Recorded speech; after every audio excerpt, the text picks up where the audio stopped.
Hello and welcome to Philm Phuckery, the unhinged podcast where I romanticize the villains, ship anything with queer attention, and obsess over films that are either genius or deeply cursed, sometimes both. I'm your host, Spencer Jones, and this season I am breaking my 23-year streak of having never watched Star Wars to give my unsolicited opinions to strangers on the internet. For this very special episode, I'm joined by my sister, Wren. Hi. And we are going to be talking about episode 1, which is the 4th installment. I don't know how people say it, but the Phantom Menace. So hello and welcome. Hello. Thank you for having me. I'm excited to be here. You're welcome. I'm so happy. Okay. I just realized I forgot to order these. Order what?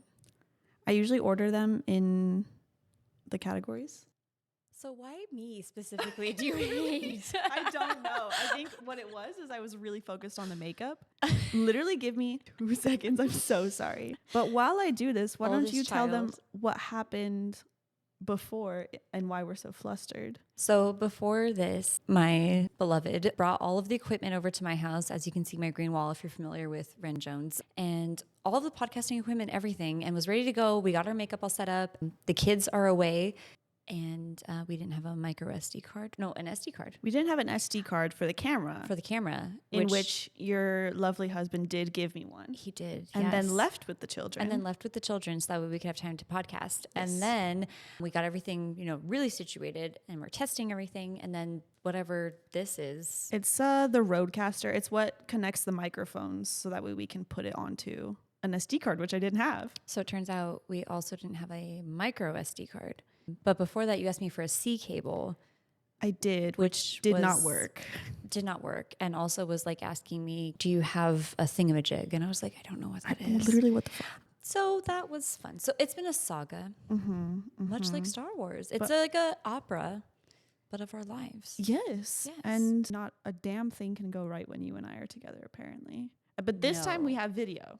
We do have video this time. That's important. Last time we didn't. Last time we did not. I had to draw one singular picture that was very boring for everybody on YouTube, I'm sure. The chippies were very cute, although the sound was also terrible. The sound was also terrible. In my defense, that was my very first guest on the podcast. I was the very first guest. I'd like to think that the sound has gotten slightly better, although I know it's not great. And also, my last guest, we did it outside, and that was dumb. We did it for the visuals, forgetting the audio was a thing. The visuals were lovely. That's good. But it was difficult to hear in the headphones. I know. I'll learn eventually. Yes. Probably not. No, probably not. And so now usually what I do is I order my notes to better structure the podcast, like there's any sort of structure at all. But I forgot to do that because I watched the show this morning and then showered and then did my makeup for an hour. So the makeup does look my really priorities are, I think it's still in the right place. Yeah, for sure. And the good news is that I do have my coffee, so I'm happy. That's important. Mm-hmm. Okay. I already did the intro, so yes. As usual, we'll be talking about the villain effectiveness, the gay undertones, the logic, the technicalities, and of course, the most chaotic moment, which I probably low-key will switch to my favorite moment, but we'll see. So, do you have anything you want to say before we start? Not really, except that I did grow up with Star Wars, a little bit different than you. And then I remember this being like a really big to-do and not liking it. So it was interesting watching it as an adult. Yeah. Do you like it maybe more as an adult or no? No. Oh, okay. I think that having not grown up watching Star Wars, but people being like, Star Wars is so fucking amazing. I'm like, is it? A New Hope really ruined it for me. Every time I tried to watch Star Wars, our mother is insistent that we watch A New Hope first because that's the way it came out. And I just couldn't get through it. Still can't. So compared to that, every other movie is fantastic. That's fair. Yeah. And I'm like, oh, I get it now. I do fear, at the risk of losing my credibility of a hater of Star Wars, the movies are getting better for me. I'm more interested in what's happening, and I am excited to watch episode 2. I don't know if we'll get to it in your notes, but as soon as the scroll happened, like the opening, I was like, oh my God, no wonder as a kid I hated this because it's just like so much politics and like other stuff. I told my husband, I was like, this is too much. I can't do it. And I'm like, no wonder I hated this as a kid. And he was like, yeah, it's really a lot, compared to Lord of the Rings. And I was like, oh. Lord also of the Rings pretty heavy in lore. Heavy in the politics. However, I do think outside of politics, you can still enjoy Lord of the Rings. I definitely agree. The movies are better. They are better. The appendices in The Return of the King was like the most cracked part of my book as a child because I was like, I want to know all the lore. War and like all the weird stuff. So I feel like I should be able to grasp Star Wars. You would think. I just think that they don't present it well enough. No. Because even the beginning credit scroll, whatever you want to call it, I still was like, what? Like who? What? I was like, huh? And I am not very good at grasping politics in general. I probably should, but I'm not going to. So the idea of what was happening, and I watched the movie twice, and I still am only like half understanding what was happening. And I think this one was easier to grasp than the first three, politics wise. It's just like there's like a lot of proper nouns happening in like that opening scroll, and I'm like, I'm not familiar with any of. And I'm like, I'm sorry, I don't come from space. Yes, I don't know what you're talking about. With space politics. Yeah, they're like, I can't even come up with the words that they were saying because every time they said it, my brain just like blanked. I was like, nope, I don't know what's happening. Because there's a lot of things like Republic, Federation. Right. And then it's from different spaces. So when Padme and Palpatine are like in the Senate thing, whatever it's called. So there's like a Senate, there's the Republic, there's a Federation, and then there's a Queen involved. And it's just like, I did want to be a poli-sci major at one point in my life. Like I actually enjoy not politics, but like I care a lot and I tried to learn about it. But then this, I was like, okay, you're going to have to give me a map. I just can't really, And I think that the people who enjoy these movies are the ones who read the comics and the books and everything. They get the lore from elsewhere. And that's not fair. Scroll is like not enough. That's not helpful at all. No. And it makes me so mad too, going back to the other movies. They don't give you what happens in between the movies. I think there's a lot of character development in between the movies, unfortunately. Yes. So that's not fair. That's really stupid. Not fair, no. I don't read. So you have to put it all in movies or I'm not going to get it. For me, that's why it's like the MCU where it's like, don't expect me to watch every single movie in order to get the character development. I get it.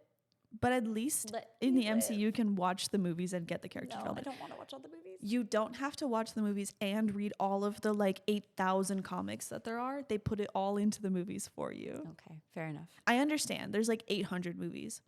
But at least you don't have to watch all of the movies and read all of the comics because I can't. Okay, fair. Moving on to villain effectiveness. If you're watching on YouTube, I did my makeup as Darth Maul because he's probably the coolest character ever. I do love Darth Vader. Darth Maul is better. Agreed. Okay, cool. I really like Darth Maul's kind of like unhinged thing. Yes. And he fights better. I know he's not machine, so he can, but he does some cool stuff. He did an aerial in the movie. That was really cool. Do you know what that is? No, huh? No. That's okay. You start on 2 feet, and it's kind of like almost a cartwheel with no hands, but he it's does sideways. That thing with the with the lightsaber, and he goes. Yeah, it's really cool. I can do that, by the way. Not to brag. Really awesome. Thank you. Anyway, I do wish he was in more movies. I looked it up because I was trying to. I don't know why I was really obsessed with people's heights in this movie. There's a lot of height differences, and for whatever reason, I was like, oh, he's so little next to. And I wish I knew what they were called, but it's the aliens that are working with Palpatine. Oh, yeah. I don't know what they're called. With the eyes. Yes, exactly. Yeah, you get it. They're really tall, so he looked really itty bitty next to them. I was like, oh, he's just a little guy. So I looked up how tall he was, and I think he's like 5'9", which is tall to me, but I don't think tall for men. No, I think it's. Well, I just go like that because my dad is tall, my husband is tall, but like, and I'm tall. And you're not 5'9". No. I'm not 5'9". I think 5'10" is average in America for men. I do think that's true. Yeah, he's pretty itty bitty. Well, compared to Liam Neeson, I feel like he stands next to Liam Neeson. Liam Neeson, is he tall? He is 6'4". So that makes sense. Okay, because Liam Neeson was like a giant. Liam Neeson is so huge. Because I was like looking at him next to everybody else, but then next to Padme, who is itty bitty because she's like so 16. Small. Yeah, and then next to baby Annie, he's so tall. So tall. Anyway, I was really obsessed with the heights. But so Darth Maul is so little. But when I was looking it up, it was like, well, it depends, actually, if you count him when he had his normal legs or when he has his bionic legs. And I was like, what the fuck? I don't know a lot about Darth Maul, but I do know that his lore runs very deep. Apparently. And that a lot of people really like him because he's very complicated. He's very cool. Yes. I'm sure he's complicated, maybe. I don't know. All I get is this movie. And I think he's in like some of the shows, probably, I'm assuming, but he's not in any of the other movies, right? I think so. He's not in any of the movies, no. I didn't think so. So I was like, he dies in one movie. That sucks. But I think I might have to find whatever show he's in because I do really like him. Yeah, they bring him back for like a lot of stuff because people like him. Because he's really cool. Why would you kill? Okay, anyway. So while we're talking about Darth Maul, I know that one of your favorite scenes is him pacing. So, what an amazing I'm just, face to look back over into. here thinking about it. I love it so much. So, tell me about your thoughts on it, because I have thoughts, but I think you have more. I have so many thoughts on it. It's really annoying for anyone who watches that movie with me, which is basically just my daughter. But I'm like, he's like a tiger. If you see them at the zoo, Yes. the tigers at the zoo are just pacing back and forth, and they're just like, they're pissed off. They're like ready to spring on something. Yeah. And I love that energy, which is okay, sorry, I'm fangirling so much. I think that's why I like Darth Maul more than I like Darth Vader, because Darth Vader's very collected and he's very calm, and that's a cool energy. But like, they say you relate to the characters that you are like, and I am a very fast-moving person. Like, I just physically move quickly through space, and I feel pent-up energy, and I feel all that stuff. And so it's like, if I was a Sith Lord, I'd be like, let's go, like, yes, I'm ready. And like, just the way he's like staring at Liam Neeson and he's just so pacing back. good. It's so, I have chills. He like so scary keeps the eye contact the whole time. Okay, I watched this for the first time yesterday, this movie. I had never seen that scene before. I had never seen the movie before. You've never seen that scene before? No. You wouldn't, because you would know, because I'd be like, look, he's like a tiger. I know, because oh my God, it was so cool. I was getting chills. And then the second time I watched it, because I watched it again to take notes for it, I was like, stop, everybody stop talking. And the contrast of him pacing, I thought it was really interesting from a standpoint of like, I do Taekwondo, which is a combat sport, maybe. It's some sort of sport. I'm not a sports girly, but they teach you there are moments in which rest is good, and there are moments in which you have to rest while you're still doing stuff.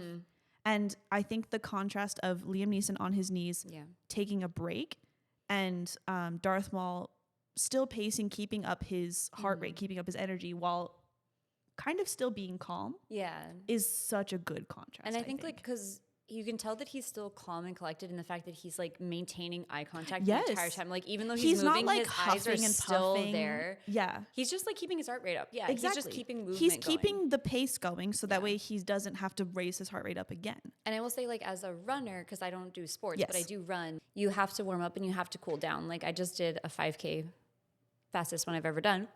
But I immediately like fell over. I was like, oh, I'm so tired. But I'm like, no, I have to get up and I have to keep running. You have to cool down that way. Yeah, exactly. So that's my energy. So that's when Darth Maul does that. I'm like, yes. And then I just feel like the difference too between the way that the Jedi are taught and the way that the Sith are taught is really cool. Because like the Sith are very passionate and they give into these things and they have that high energy. And Jedi are meant to be like more collected, reserved, we are calm, we are reserved, we don't have familial ties, we don't have passion. Yeah. And so seeing Liam Neeson just like on his knees, just ready to go. Yeah. And then Darth Maul pacing, I'm like, let's go. So good. I think so good. I love that scene so much. It's such a perfect scene. And then also I really like Obi kind of freaking out in the background too. Yes. So you get the panic of Obi and then the calmness of Qui-Gon. I keep wanting to call him Liam Neeson. That's his name. Qui-Gon, yes. Qui-Gon. And then the pacing of Darth Maul. It's just beautifully and I think it's executed. Perfect too when, you know, you have this moment where Qui-Gon is supposed to be like, he's bequeathing the role of master to Obi-Wan, but it's clear that he isn't yet because he's like freaking out in a way he's like, get me to he's him. like, I need to go, and he's like trying to get through the doors and he's panicking. And it's like, okay, well, you are not then a Jedi master yet. And like, it's really kind of beautiful that like he isn't ready. I did actually just get chills. Wow. Because it's so good. Yeah. Yes. I don't love the movie, but some of the character stuff is really cool. I would never purposefully turn on this movie, but if it was on, I would wait until that scene to watch it. That scene is the best scene and everyone should watch it all the time. It's so good.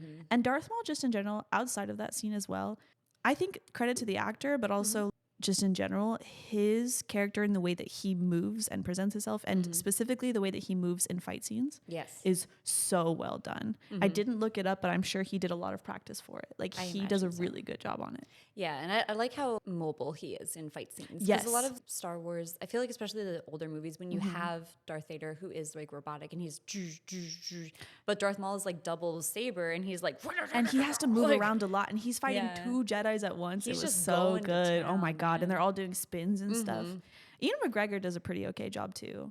But wow, what a cool guy. He is a cool guy. Yeah, I get it now. Why our mother has a little doll of him in her office. Is wonderful. I get it, yeah. Oh, and then when he gets sliced in half by Obi, this is just like a little funny thing, I thought. When he was falling down the chute or whatever it is, I was like, oh no, his cape fell off. And then you see like his body with no legs. And I was like, oh. Because they can't show the slicing of it and they can't show the blood because it is a PG movie. It's PG? It's PG. It's not even PG-13. I didn't even know they did that anymore. I didn't either. Mm-hmm. That seems not cool. To have it PG? Yeah. Well, they don't have any blood. Yeah, but there's violence. Not really. There's that scene where someone Qui-Gon Jinn dies. He does die, violently. but it's not that violent. I think I'm desensitized. Well, yes. I think if you have children and then you're like, oh, and then you watch your children watch that. And you're like, that's not. But you don't see him be stabbed. No, but like, it's just the thought of him dying. You know what I mean? It's maybe. not that violent, actually. There's no blood ever. You might be right. I know I am. Fair enough. I don't have a whole lot to say about Emperor Palpatine. I just think he right now is the diplomatic villain. Is that the right word? Well, he's like a political villain. Political villain. What is diplomat? I'm not good with politics. Well, so a diplomat is someone who represents somebody else.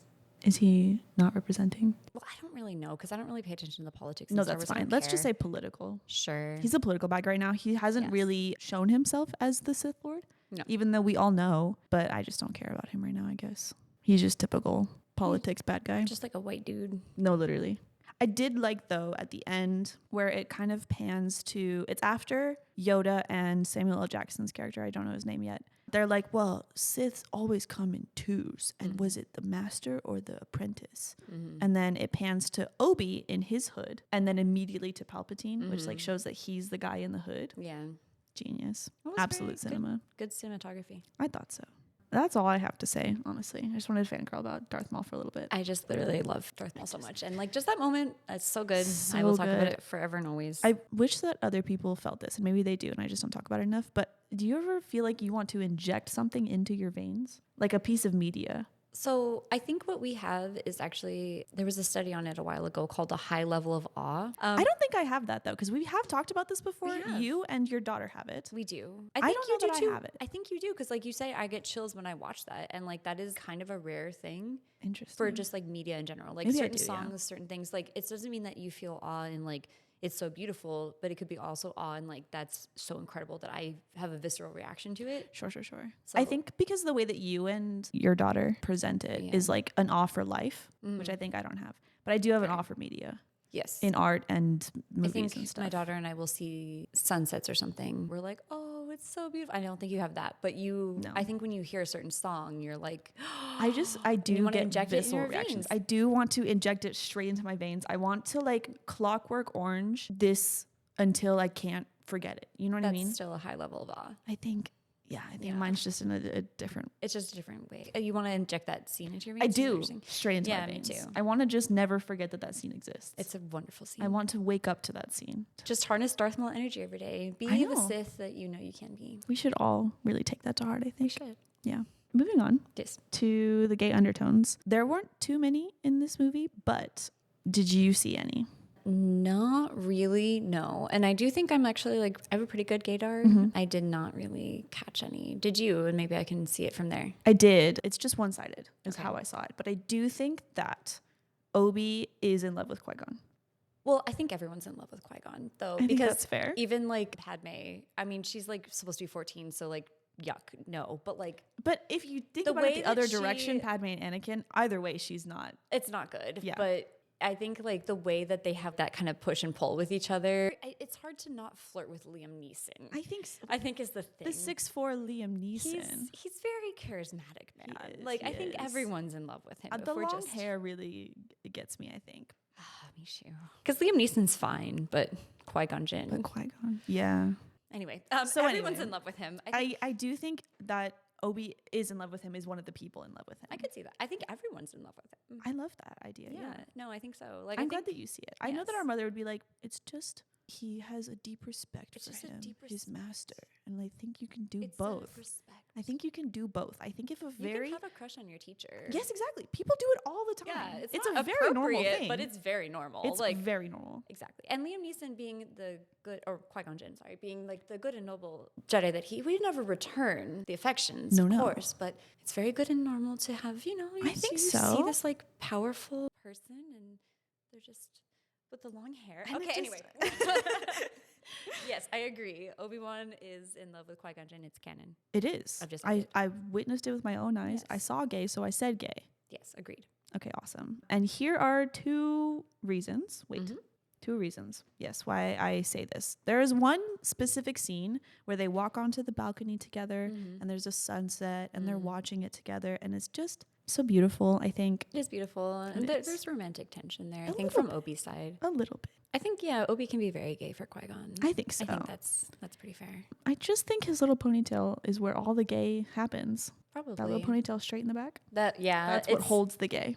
He's got the buzz cut, but then the ponytail and the rat tail. It's a little and the one little. It's not even little. It's a really long braided rat tail his to the rat side, tail, and then the ponytail. It's a lot happening. That's where the gay resides. When he chops it off, it's because Liam Neeson died. That makes sense. Yeah, with Liam Neeson, so too does the gay die. So too does the gay die. That's true.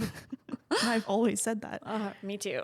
And then, so when he does die, Obi is so sad, obviously. Yes. Because he did just witness him die. Yeah. But then he holds him so tenderly and he cups his face and he gets really close to his face. If he could kiss him in the moment, he would have. I think he would have if he knew that it was consensual. Exactly. He's so in love. He is very in love. Yeah. But who isn't really? Even Anakin's mom, they're having that talk on the balcony and she's like, if you could just like raise my son with me, that would be like no, so exactly. Yeah, everyone's in love with. He's 6'4". He's 6'4" and he has long hair. And that's all you really need. That's all anyone needs. Yeah. Beyond that, R2D2 and C3PO. I have not asked your opinion of them. Do you feel like they are a married couple? Yeah, so I know that I originally said that I was like C3PO and you are too. I think I said that, and then one of us said it for sure, and then the other person agreed, and then our mother was like, "But they're married. They're a married couple," and I was like, "Shit, wait, right. I actually said that. It's me and my sister. I think that personality-wise, it can still be you and me. It is still personality, but not relationship-wise. No, but personality-wise, I am still very like high-strung and like freaked out, and you're like, I just kind of run around screaming. Yeah. But no, I do think that they are gay and in a married relationship for a very long time. I think so. Yeah. We get to see them meet in this movie for the first time. Which is really very beautiful. We get their little meet cute, which I think is very nice. It's very sweet. And R2's like, girl, you are naked. And he's like, oh, what? Well, it's kind of cute because like, he meets C-3PO when he is like all, disheveled and stuff. And he's not ready, to be in a relationship just yet. But R2's like, don't worry, I got you when you're ready. Don't even worry. But, gender neutral girl because they are male coded. They are male coded, but I say girl as everybody's girl all the time. Okay, I just want to be clear. But girl is to dude. Girl is to dude. Yes. He's like, girl, I got you. Girl, it's okay. You're still beautiful. Just live your truth, girl. Exactly. And then they do. And then they do, and it's so sweet. Yeah. They're very much an old married couple. And I like that C-3PO was like, let me also introduce myself to R2-D2 specifically. He was like love at first sight. He was like, wait. I am C-3PO. I do think they love each other immediately, yeah. Yeah. I also love that they were kind of kept in the family as the droids. Yeah. Like they went with Princess Leia. I don't know how they ended up there yet, but I think it's sweet that they were Anakin's and then they were Luke's and Leia's. And yeah, that was very cool cute. That they stay in the family. Yeah. Those are all of the gay undertones I had. Yeah, there weren't very many. I like to think that Padme and whoever Keira Knightley plays. Yes. Well, Padme and Amidala / their like switcheroos. Yeah. I like to think that there's maybe something there as her bodyguard. I like that in theory a lot. I know it's not true. Yeah. I just not like, even like that, but just, I just like the idea of like princess and bodyguard, I think. Oh, that's my favorite trope. It's so good. And especially because like the bodyguard like doubles as her sometimes and is like, don't worry, babe, I will stand in the way exactly. for you. Don't That's beautiful. It's so gorgeous. Good. I would like to have a. You know what? Someone wrote a fan fiction about it somewhere. It's on there. For I just gotta sure. go find it. Yeah. That's gonna be my homework tonight. Thank you. You're welcome. Let me know how it goes. I got you. So moving on to the logicals. Sure.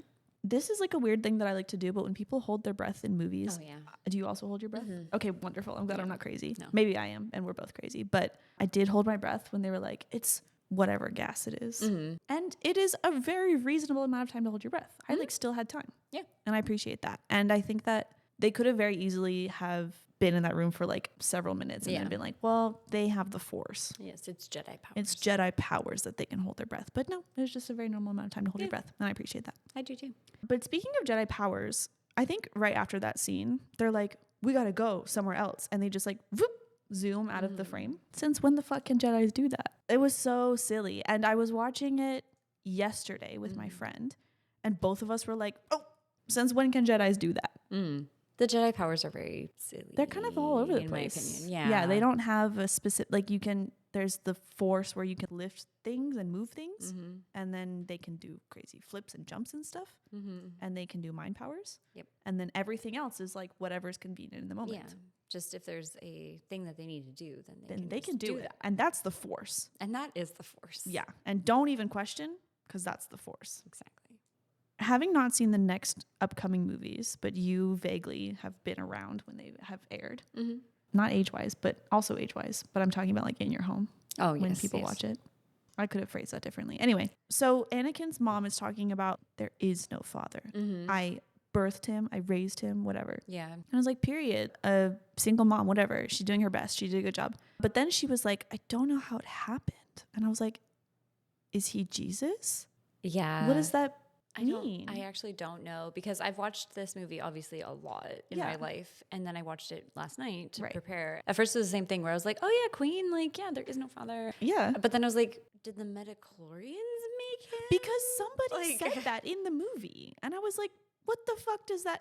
And she just didn't even question that she was pregnant by midichlorians or nothing in her mind. Like, I don't know. This is where Star Wars loses me, honestly, on the plot. Is like a lot of it is very this one powerful person for reasons, and because like, we said so. Great. Okay. Cool. I just don't. I was like, so he's the chosen one. He is Jesus because I said he is. So yeah, because it was meant to be. So the plot could happen. It's a plot device. I was watching The Predator. There's a Predator and then The Predator, apparently. Like Suicide I do think Squad. I like The Predator. That's not the original. No, yeah, I like The Predator. It was interesting. There were a lot of moments in which our mother and we were watching it with Big Aaron, our stepdad. And we were like, well, why did this happen? And he was like, it's a plot device. And I was like, okay, right. And he's like, it's not good media. It's just media. It's not cinema. And I was like, okay, I understand. I still ask the question though. Right. And it was a very good movie actually though. I did enjoy it. But there were moments in which I was like, why? I guess we're not talking about that movie. But there's a scene where he's got the thing on his shoulder and he like turns and it shoots him in the head. And I was like, why would she even call his name? Whatever. So he can get the shot. Yeah. Yeah. Things like that just really bother me. Agreed. Plot devices with no intention of being anything. I think you and I just really are better than everybody else. I think it might be true. We're just better. I think so. And we're smarter. We are smarter and we just deserve higher forms of cinema to watch. Obviously. This is just too below us, this movie. Star Wars is beneath us. It is. Star Wars is beneath us. I said what I said. Anyway. So Anakin is Jesus, and also he's doing the race thing, right? The first time. There's only one race. He's doing the race thing. What is it called? Pod racing. And they're watching him on the screen. Yeah. And they're like, go, little Annie, go. But there's no cameras. There's no drones following them around. It's so the plot can happen. I know. Yeah. And it's fine. No, the pod racing actually like really bothers me for that particular reason. There's like a lot of weird inconsistencies within that scene. In 1999, which I think is when this movie came out. I was 9. Let me check. You were 9. Yeah. I was -3. We're -3. 1999. Oh, cool. And that's also when we should be partying. Okay. And what was I saying? 1999 is when it came out. And I feel like okay, I'm stupid. There obviously were cameras because this is a movie. But they should have known about cameras have to be there so you can watch things. And maybe drones existed in the 1999s. I don't know. Maybe. I don't know. Probably. And like there's like those little floating things that like go around in Star Wars, like canonically, but like you don't see them in the pod racing. I just wish that I guess we could assume they are there. I guess so, but they're so high up and it's a really close up of Anakin. Like there's one for everyone because they're all holding tablets to watch their individual people. Are all of them holding tablets? Because I was like, when you look at them in like the big crowd, they're just like, they're not all holding like, tablets. What are you cheering at? Right. Like it just doesn't seem like a sport that you would go to. You're right, because it's not like NASCAR where you can see the whole track. Right. You just. But I think there's also like the announcers are announcing things that are happening, and they're just cheering for that. Like, why not then sit in the shade? I guess there's nothing else to do on Tatooine. I guess not. They really said gambling is all it is. But gamble in comfort. I guess they're used to it. But I'm used to it. It's hot here. And It's I very still would hot be like, here. give me a fucking umbrella or something. Yeah. I still don't like going to outdoor sports. No. Like, Why would you it's go to just hot. outdoor sports? Yeah. Do you know that? You know this, but let me say it for everybody else. People in Arizona and people in Seattle have the same amount of vitamin D deficiency. That makes sense. It's comparable because Yeah. we avoid the sun and they get no sun. You lived in both places. I did live in both places, yes. So just no vitamin D for you ever. It's very funny though, because when I moved to Seattle, everyone's like, make sure you get vitamin D supplements, blah, blah, blah. And I'm like, okay. You're like, girl, I know. But I don't get that here either because I don't go in the sun. You're like, I'm already used to it. Don't you worry. Yeah. Anyway, we were talking about Potholes. Paul's. Yeah, they were racing and I don't know why they can see him, but they can. So that's great. This is separate. Do you remember the first 3 movies? Yeah. 4, 5, and 6? Pretty Vaguely? okay. Yeah. I guess it's actually not that deep. Do you know that Luke stayed with his aunt and uncle for a while until Yeah, they of course. burned to the ground? Yes, until they die. So we see Anakin as I think like a 7-year-old or whatever. Like 9. 9. Oh, okay. But he doesn't have any siblings. No. Does he get siblings later? Do you know? I don't think so because later on you do find that the mom died. You know, I assumed. Yeah. And then Padme doesn't have any siblings. Not that we're aware of now. So they're not his biological aunt and uncle. Luke gets sent back to Tatooine, and who takes care of him? I guess that makes sense though, because why would you send them back with a biological family and then That- be right. like the most powerful That does Sith make Lord in the sense. galaxy? And he's He's going to like- be like, no, I'm not going to check on immediate family, actually. And also because I was just thinking about it, I think I just am not good at seeing Anakin and Darth Vader as the same person, even though I know. But I was like, maybe like his mom has a kid later when he's gone that he doesn't know about. But he would check that because that would be his biological sibling. One would think he would, especially because it does seem like there's a genetic component to like metachlorians and stuff. So like you would think if there was a genetic sibling out there, he'd be like, come to the dark side. True, but if his father is the metachlorians, maybe his mother doesn't have the genetic bits of her. So, okay. We'll talk about it in like, what is the one we're going to do together, Last Jedi? I have a lot to say about this. I'm going to save it. Okay. I'm going to save it. We'll get back to it. We'll Okay. get back to it. Remember this, though. Oh, I will. Okay, good. I have Okay. a lot to say about Okay, that perfect. movie. So I guess I'm just wondering where his aunt and uncle came from. I guess we'll figure it out later. Maybe we won't. It'll be fine. It's probably in the several companion novels. The 10,000 companion novels. I just will not read those. Nor will I. I just don't care enough to know. I just don't like Star Wars that much. I'm more going to of think a about it. I'm going to Trekkie. have a question. And if no one has the answer, that's okay. I'll forget about it tomorrow. Pretty much. Probably today, honestly. Anyway, speaking of Padme and Anakin, Mm-hmm. I think it's very sweet if you don't think about the fact that he is 9. She is. in She's her only like teens. 14 though. Well, so they don't get together now. I know, but I just don't love. There's like a scene where she's like, I care for you. And he's like, I care for you too. But he misses his mom or whatever. Mm-hmm. And that's really sweet. And they're like buddies. And he's like, Yeah. let me go say bye to her real quick, whatever. Right. I just think it's a very cute pairing, but I don't know. I just feel like the idea of meeting somebody before puberty when you're going through puberty Yeah. and then marrying them after they've gone through it. I don't know. It just feels To me, it's weird. like such a short time that they're together that doesn't really bother me. Fair. Like if they were raised together, like That's yeah, different. that's You're right. creepy and gross. But like they're together for like 2 weeks, and he has a crush on her because any 9-year-old would. It's Right. Natalie fucking Portman, and then And she's a queen. she's literally a queen. Yeah. And he's got mommy issues. Right. So like there's No, a lot. You're right. Happening. I get it. And then they're gone for years and years and years, and he comes back together, and she's like, "Oh my gosh, you're an adult now." And I feel like if I remember correctly in the other movie, she's a little like, Okay. but he's very persistent. And That she's does like, make me "Okay, feel fine." better about it. Okay. Thank God. Okay. Yeah. I was really worried. Okay, the last thing I have for this is that I find it interesting that they're like, there are only ever 2 Siths. Mm-hmm. Why? Can't they train more? I just think it's because the Sith are actually like cutie magoos. Oh. And they have their little buddy. And they can be with their little buddy. But can't there be more little No, buddies? they're just little besties. Okay, sure. No, you can only have one little buddy. Okay. No, there are only 2. And there's always a master and The the apprentice. But I think that's actually like really beautiful. I think it is. I just wonder because Qui-Gon was like, can I please train Anakin? Mm-hmm. And they were like, you already have an apprentice? And that's against the rules. You can only have one apprentice. So wait, can there only be 2? So what you're saying is there's only 2? There's only 2. I just feel like the Sith don't follow the rules, right? No, that's kind of like their whole thing is that they don't follow Exactly. the So rules. why would they only have one apprentice? Well, you would It's think that because they want to love just you, pull 'cause they're everybody in. buddies. Okay, you're right. It's because they're cuties. I think that the whole thing about the Sith is that they're like, they don't follow the rules. I think a lot of them are like super, super passionate. They're very like hot-headed and they have all these things that the Jedi don't have. But then it's like very precious that they just have their little master. I think that is really sweet. And it did just make me think, if they are very heightened in their emotions and very passionate, then they are going to bond with one specific person. Yeah, it's like, that's your buddy. That's your person. You're right. You're right. Yeah. Do you have your exit buddy? And the Sith do. But not anymore. Darth Maul is in half. He doesn't have his exit buddy. He doesn't even have his legs. My buddy. I like that. I don't know that they follow it as a rule. Maybe there's just like less very highly emotional people that follow the Force. That's probably true. Or maybe the council just get to them before they can turn them into Siths. They do get them really young before you can like Anakin is too old. At 9. That's crazy. too old. So maybe they just get there first. Yeah. And there's like not enough of them. I would say some of the logicals were just some of the politics I think is kind of flimsy, but that's maybe because I don't have all the contextual information. Because you didn't read the 1200 I didn't read the 1200 books. No, it's my bad. Yeah. So nothing really to talk about. Just like some of the politics, I'm kind of like, meh. Prepare for this podcast then by reading all those books? Or I didn't. I just watched the movie like an idiot. Yeah. And that's my bad, and I acknowledge it. Yeah. Thank you. You're welcome. Okay. Moving on to the technicalities. I wanted to talk about Obi's hair because you shaved your head.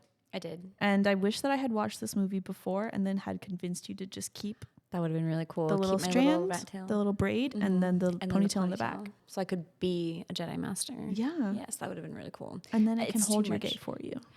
Now you have nothing to hold your gay for you. What's going to hold my gay? Nothing. I don't know. You can't keep it in. I can't keep it in. It's just out. That's how everyone finds out I'm gay. Oh my God. Oh no. I've done it. I can't You've done it. You've I'm outed sorry. me. It's okay. I'm sorry. And my gay's out there. But yeah, no, there's nothing to hold it in. Now I just radiate my beautiful bi energy. Sorry. I should be. Oh, okay. This is a very big thing for me. So I did not know Keira Knightley was in this movie. Nor did I until I looked it up because I was like, her voice is so familiar. It wasn't even the looks, it was the voice. Interesting. Yes.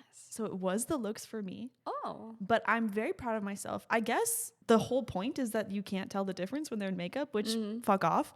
But I was watching with my friend Krista. I was like, okay, so that's Natalie Portman. And she's like, who the fuck is that? And I was like, she was in Thor. And she's like, okay, sure. And then I was like, she was in no, Pirates wait. of the Caribbean. Natalie Portman. Natalie Portman? Keira Knightley was in Pirates of the Caribbean. Natalie Portman. Oh, okay. I got distracted. You'll get there. Okay. Natalie Portman is in Thor. Yes. And then I was like, no, now it's Keira Knightley. And she was like, are you sure? And I was like, girl, am I sure? Yeah, I'm fucking sure, okay? I know what she looks like. I know Natalie Portman's face and I know Keira Knightley's face. Don't fuck with me. Okay. And she was like, are you sure? And I was like, yes. And she looked it up and she's like, you're right, it is Keira Knightley. And I was like, so who the fuck is the queen? I didn't know what was happening. And I was like, I'm pretty sure one of them for sure is the queen and one of them for sure is like a decoy. I figured that out because I'm very smart. But I couldn't figure out which one was the queen. I was like, I'm pretty sure Padme's the queen, but I just like the first time watching it, I was also holding a baby and I was like really distracted by dogs. There was a lot happening. And so I was like, I have no fucking clue what's happening, but I know for a fact that is Keira Knightley. And I wish that someone would have told me that Keira Knightley was in this movie. I would have watched it a lot sooner. Same. Yeah. But she's also a very minor honestly role. Did not know until literally she was speaking and I'm like, I know that voice. And I know she's trying to sound like that monotone queen that they both do when they're the queen, but I'm like, and it's Keira Knightley. I'm so impressed by that. Well done. Yeah, thank you. I saw her in the makeup from like I think I first saw her like behind Padme and then I saw her in the makeup and I was like, I know that face.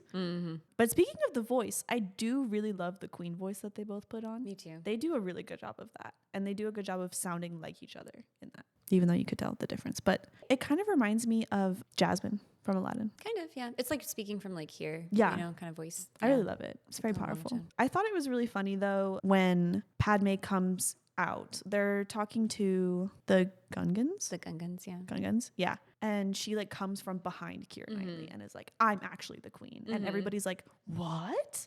And I'm like, you guys really, they don't look that much alike. They really don't. They're just like young women in makeup. It's just, and I'm like, you guys stop. Conventionally attractive women. Like, it's not. Yeah. They don't even have the same face shapes, really. No, not really. They're just like wearing white makeup, and everybody's like, I don't know what the. I think they just see the makeup and they're like, queen. Yep. I do really like that scene though, only because when Natalie Portman stands up, you can see like a difference in the way she carries herself, and then immediately Keira Knightley's like it's I do like that like immediate like I do love it the way that they're like, okay, we're switching, got it. But I do also really love that Keira Knightley's like, what the fuck? And then she's like, oh, okay, got it. Yeah, you're good. Okay. And I do so love that it's a woman bodyguard. Yes, love a woman bodyguard. I love a woman bodyguard. I do wish that she had maybe done a little more bodyguarding. She mostly like shoots, which is cool, but she shoots one guy one time, and then we don't see her fight at all ever again.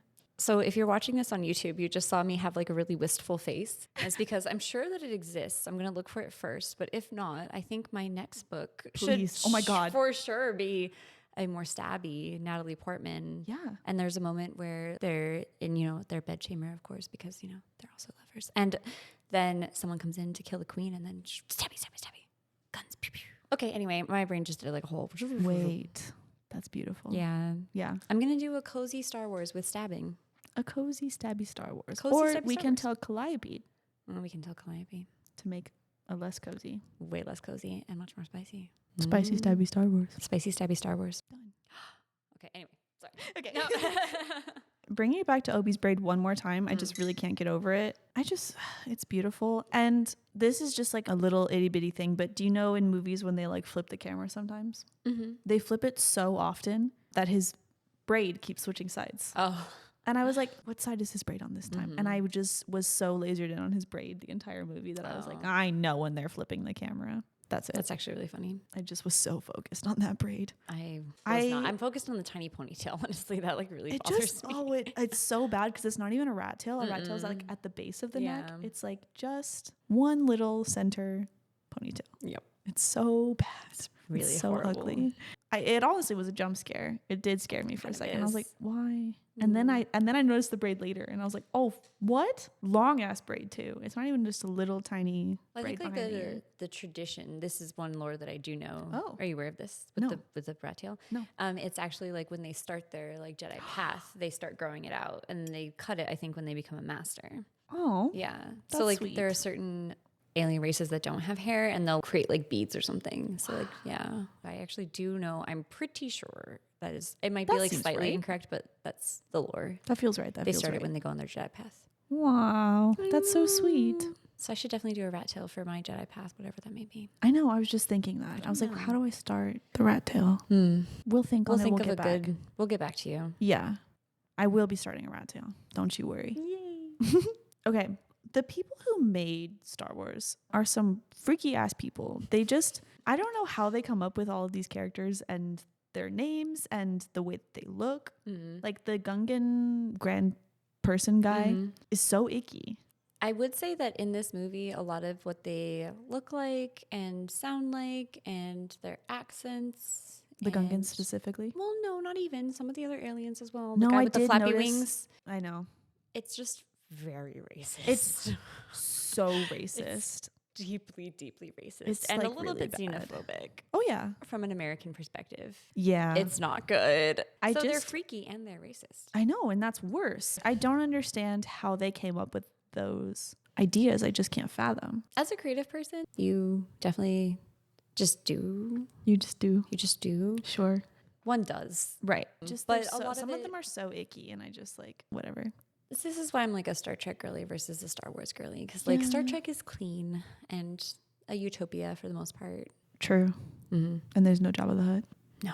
He's so gross. He's very gross. Anyway, I think I was gonna say earlier we were talking about something, and I was like, they can come up with these crazy ass characters, but they can't come up with whatever. And I think it was just the plot devices that like every alien looks different, and they all have a different personality, whatever, and you have different names for everything, but you can't figure out who Anakin's dad is. Like, I just don't. It's so stupid. Or you can't like tell us explicitly that the mitochondria made him or whatever. Honestly, the midichlorians as a plot device in this, I think, is very, very stupid, and It's it really just such a undercuts a phone-in. lot of the. Well, it ruins a lot of the themes. Yeah. Like of just what you're trying to do with Star Wars, and then you're like, actually, it's this tiny symbiotic microscopic organism in you, Yeah. and you're like, okay, thanks, It's dumb. not a fan. I looked up because in the first 3 movies, they added on top of things. They like relayered stuff, and I really am so mad about it. In this one, they didn't so much, but I am happy that they did redo Yoda. Have you seen what the original Yoda used to look like? I mean, I am sure that I did because I saw it in theaters. My God, but I'm sure you don't remember. Not really. It's pretty bad. Really? Yeah. Did they not get? Oh no! I know. Yeah.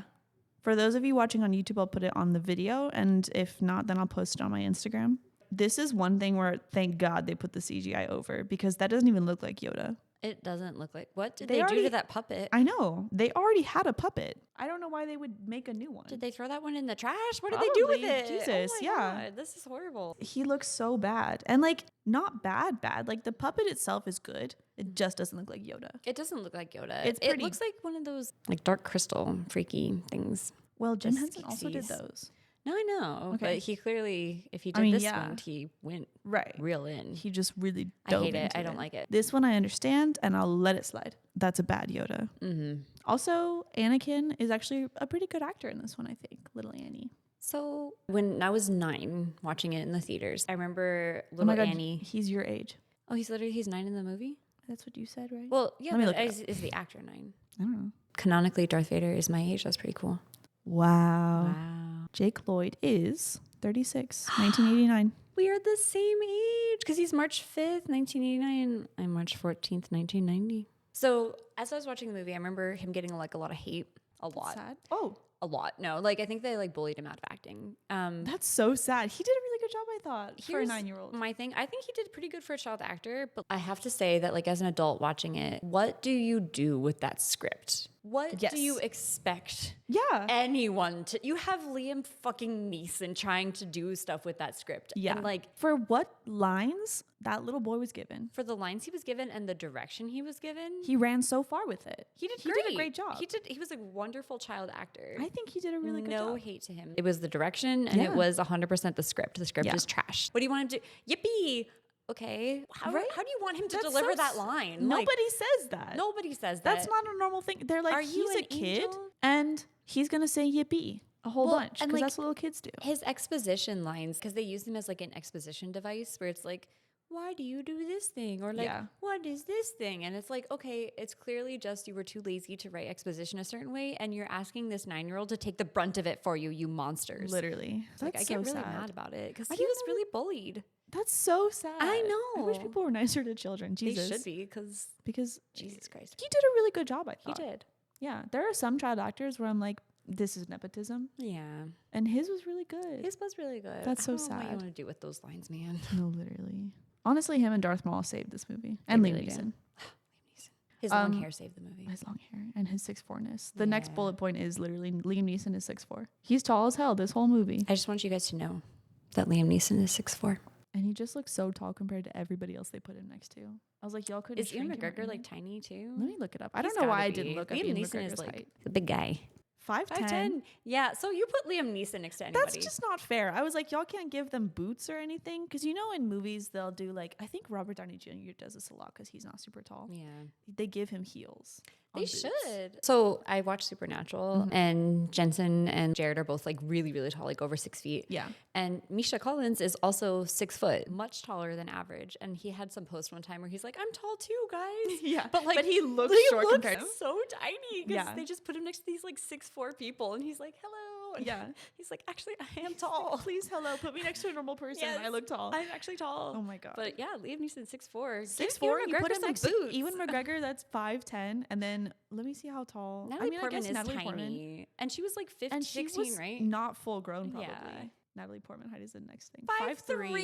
She's tiny. She's shorter than me. I would look like a giant compared to Natalie Portman. Yes. She's so put her next to Liam Neeson. Hello, literally a foot difference. Over a foot and 1 inch. Oh my God, that's not nice. That's not nice. Unkind, but it does make her look really tiny. She does look very small by comparison, which is good, I guess, because she's meant to be small. She's just a little girl. Oh, bringing it back to Keira Knightley real quick. When she is dressed as the princess and they're all fighting, the one time that she fights, she shoots a guy and it's the Wilhelm scream again. I did hear that and I was very excited because I heard you guys' rant about that and I was like, oh. Yeah, you're like, I know that. I know that one.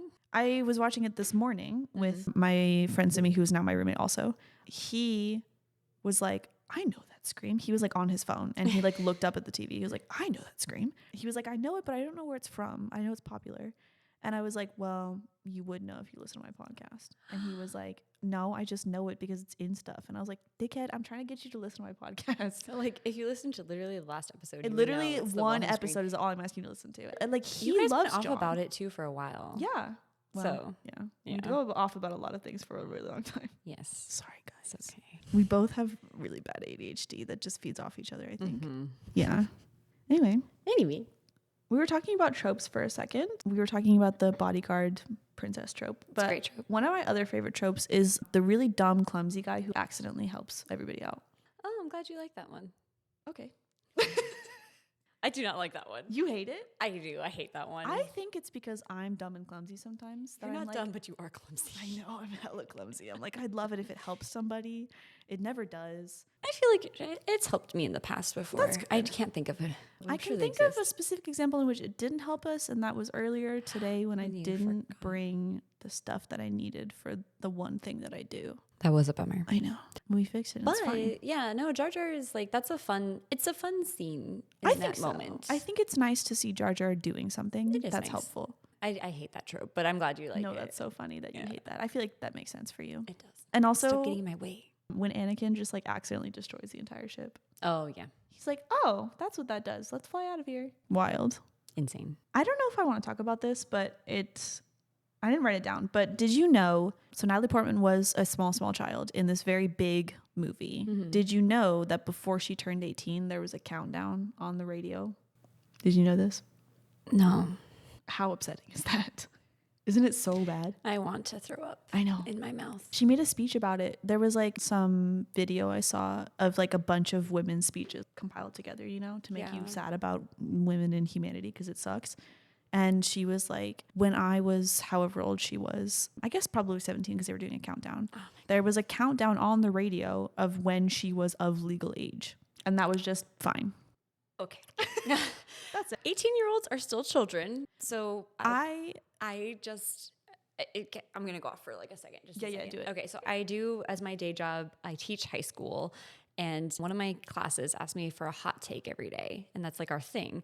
And one time my hot take was 18 is not an adult. If I was like 25. Yeah. When your brain is finished completely. But even still, sometimes it's not. Sometimes it's not okay. Because I was like, there's this whole idea about like 18. Okay, if you are 35 and you're lusting after an 18-year-old, you are a disgusting pervert and that's pedophilic. Like, it's disgusting and you're a horrible person. I'm so sorry. Like, no, I'm not even sorry. It's horrible. Disgusting, nasty human behavior. It's so bad. Horrible. That is a child. 18 is a child. 18 is a child. Is a child. Adolescence goes until 24. Child. And what's wild is that 21 is the age that you can legally drink and smoke. So 18's definitely still a child if you can't drink and smoke. You can go die for your country, though. I was gonna say that. You can die for your country, but you can't drink about it. Nope. Sorry. Can't drink about it. No self-medicating. Sorry. Illegal. It's so stupid. Yeah, I don't think that the drinking age should be 21 either. I don't think smoking should be 21. Should all be later. Yeah. 18 is still a child. I think that, back in the day when they would be like, you're 14 and you're not married, fucking spinster. Mm-hmm. I think we just haven't gotten to the point where we raise it up again because pedophiles rule the world. That's why. So my friend sent me a thing that was like, don't judge your beauty standards based on men who are attracted to children. And that's what it is. That's all it is like we just have a bunch of men in power who, it turns out, and we all knew it, are just attracted to children. So annoying. And it's horrible and it's upsetting and it's gross. And they have decided that they're going to make everyone else's problem. 18 is still a child, and Natalie Portman was still a child. I just feel so bad for her. And every other woman in the world. At least a bear would just eat you. And maybe even not. Sometimes they don't. At least you know the rules of engagement with a bear. Right. Because men are unpredictable. They are unpredictable. Sometimes, you have no idea. Just so much. You have no idea. The rules of engagement are not there. At least with a bear, you know. Poor Natalie My bad Portman. to bring it That's down. That's horrible. I just wanted to point it out because it just so fucking upsetting. Sucks. I feel so bad for her. And that's appropriate behavior. Like, as a community, we all decided that everybody that was like, behavior. Yes, let's air it every day. Yeah. And it'll be fine. And she goes on talk shows and stuff as a kid, and they're like, oh, when you turn 18 and you're like a grown-ass man. You're a grown-ass man and in you're still his, attracted 50s. To her. You freak. So you're a pedophile. It's so icky. Because you were waiting. You were already attracted. So there was this thing when I was in college back in 2010, and this person was reading Twilight and blogging about it. Yeah. Thanks. You're welcome. Thank you. He or she was reading Twilight and they were like blogging about it every day of like, here's the chapter I read, blah, blah, blah. And there was this one where they got to the last one with Jacob and like the little girl, right? And you imprinted on my daughter? Yes. Yeah. So the way that this person put it, I thought was really good. And it was that if you buy a cheese and you put it in your fridge and you know you're not supposed to eat the cheese until a certain time because you're aging the cheese, you still open your fridge and you think about eating that cheese. Yeah. You are still looking at that cheese and being like, can't wait to eat that cheese. I can't wait. I'm excited to eat the cheese. You bought the cheese with the intention of eating the cheese already. You've already bought the cheese. So just because she's 18 does not mean that you were not thinking about it before. And even if you were, she's still a child because 18 is still a kid. But like, you were thinking about the cheese. You want to eat the cheese. So upset about every all day of it. You are thinking about eating that cheese. Yes. Disgusting. Monster. Horrible person. Straight to jail. Believe it or not, straight to jail. On a lighter note, yeah, Twilight makes me think of, and straight to jail also, Parks and Rec. Do you know the guy when he like handcuffs himself to the thing and he's like, let me describe for you, shot for shot, scene for scene, the Twilight movies. Yes. It opens on a beautiful whatever. Yeah. A fawn is drinking from the lake. Anyway. That does make you feel better. Thank you. You're welcome. I just want to lighten it a little bit. It's really fuck. I brought it down bad. You did. I just want to, it just so it's tired. Still a child. As a person who loves women, I can look at Natalie Portman in this movie and say, what a beautiful young lady. So, and not be like, I want to fuck her. As like a similar thing, I also love women a lot. But like, but look at women. And I was watching this movie as a 36-year-old. And her face is very beautiful, but she looks angelic. She looks like a child. She looks like a cherub. She looks like a little cherub. Yes. And like, so even if I didn't know that she was underage, I still think I would not be sexually attracted to her. No. Because she appears young. Exactly. Like Sabrina Carpenter, my daughter is obsessed with her. She's on the Muppet Show. Just for example, I'm looking at Sabrina Carpenter on the Muppets. And I'm like, what a beautiful face. I don't want to fuck that face. No. Even though she is, it turns out 26. But she looks quite young. Yeah. And I, as an adult woman, am not attracted to people who look quite young. Right. Because I am a normal person, I feel like. Exactly. I'm not saying that if you're attracted to Sabrina Carpenter, you're gross. But like, there are certain things where it's like, you look too young for me. Right, exactly. I don't want to fuck you. Exactly. I feel like maybe it's just me as a person, or maybe it's a fear that I have, but I tend to go too high up. I think that's our shared I think it's just the mommy issues. We have them really bad. It's pretty bad. Because Sabrina Carpenter, she is a beautiful person. She is very beautiful. I don't want to maybe also not my type, but she's older than me. And I'm still like, I think she just looks too very young. She does look young, and that's the point. That's the point that you just made. Also have issues, though. I do have issues. Oh, yes, I do too. Which is why I'm like Liam Neeson. And if I was 14, I'd be like, and I know it's gross and I would not do anything, but I'd be like, oh my gosh. No, because look at you, you're 6'4". Something about it, yeah. Yeah, we have issues. Or like even Keira Knightley. Her in Pirates of the Caribbean awoke something in me, as it did everybody, I feel. I fear. But her in this movie, I'm like, oh, she's so cute. Yeah. There's a difference. Natalie Portman later on, I think, is very, very sexy. Oh, yes. Yeah. Like, I'm blushing thinking about her because she's a beautiful woman. She looks like a child. In this movie, she's cute and she's a good actor. Cute. And she has a great voice. Great voice, beautiful face, lovely But person. I'm not like, whoo. But I'm not flustered thinking about... I'm not flustered thinking about her Phantom in this Menace, movie. Natalie Portman. No. Flustered thinking about maybe Thor, Natalie Portman. Yes. Very sexy. Anyway, I just wanted to point that out. Sorry, bring everything down. To bring it back up, let's talk about, I guess, the most chaotic moment. I didn't write one down. Do you have one? My most chaotic moment was definitely going to be when Anakin does say yippee. Yeah. I was just like, twice. Yeah, he does, actually. It's pretty upsetting. Both they were times. Like, that's your thing, kid. You say this all the time. I thought, what a choice. What a use of free will to make this child say, yippee! Yippee! As he skips away. I'm going to go be a Jedi. Yippee! And I was like, it's so bad. Whoever told him to do that, like the worst Disney movie. Yeah. Really bad. Yeah, that's my most chaotic moment because I'm just like, I just can't. Whoever an adult told him to do that, and that's bad. I've never heard a kid say yippee like that. Literally never. I don't think I've ever heard a kid say yippee. No. It's just not something they actually say. It's like an alien wrote it. It was like, kids say yippee, right? Right? Yippee. No. I don't have a most chaotic moment, but I have a most chaotic thought. Oh. From a moment. I'm so excited. The dramatic fight, Qui-Gon has already been struck. And Obi-Wan comes running through the thing and he's fighting and he jumps up through the thing, that whole fight scene. The whole time, I know it's not that kind of movie, but I was like, it would just be so funny if it's this big dramatic fight scene. And you know, in dramatic fight scenes when they like barely sliced. It's like slow motion. Oh yeah. And it's like the hair. Oh, like a little. Just one little like stripe. I was like, how funny would it be if he just like slow motion cut off his ponytail? Ooh, but you know, if it was the rat tail, it would be like really symbolic also, because it's the death of his master, and then he comes into his. God damn it! I should have written Star Wars. I feel like, should we just remake Star Wars? You know what? Our mother would say yes. Our mother would then say no, but she would not say. She would say no to the gay. She would. Not that she hates the gays. She does not. No, she has a deep love for the gays. It's actually kind of upsetting. She has brought itself back around to being bad. You know what I mean? She has too much love where it's like, okay, I need you to back up a little bit. Yeah. Like when I came out to her, she was like, fuck yeah, I'm a part of the club. And I was like, okay. Yeah.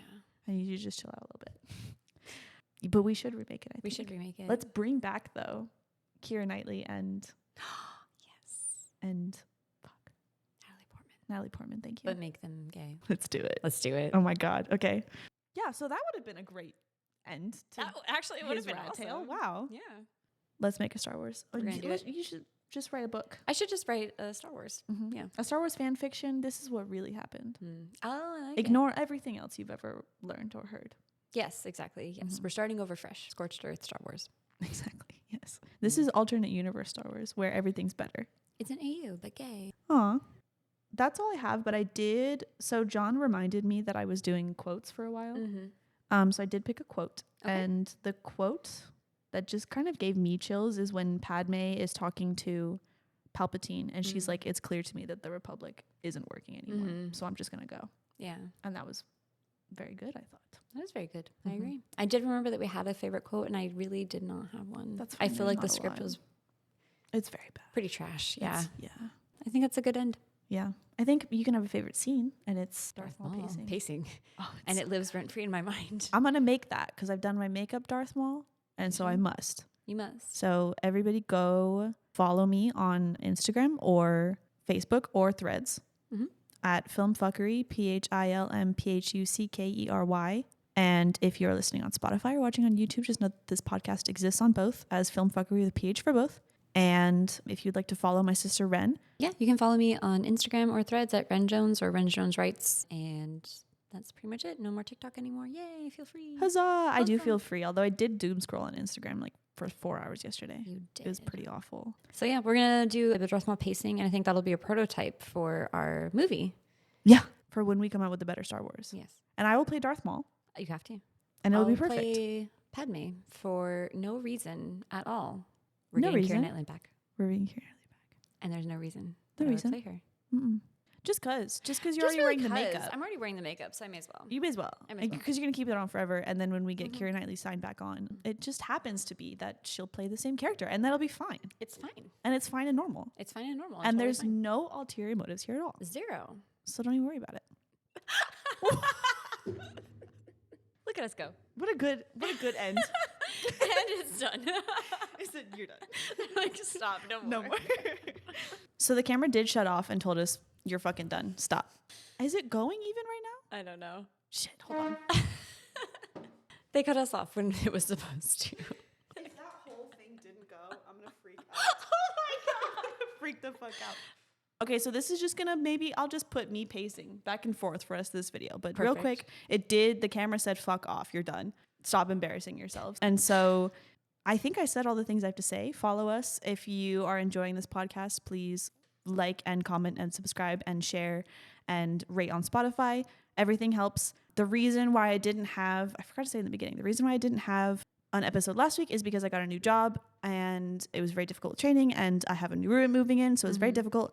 So if you are to share this a lot, then this could be my full-time job eventually, and that would be really helpful, and then we would get more content. So I would appreciate it, and that is all I have to say. Yeah, for sure. I would say just like, it's kind of like a vote with your dollars thing, but vote with your thumbs up and your shares. Yeah, like, it costs nothing. It costs nothing. And, if you want to see more creativity in the world and you are enjoying this podcast, or if you want to just see more, you want to help out a creative, that's a really good way to do it. It costs you nothing. Costs you nothing. Yeah. To be kind. Thank you. So that's it. Okay, love you. Bye.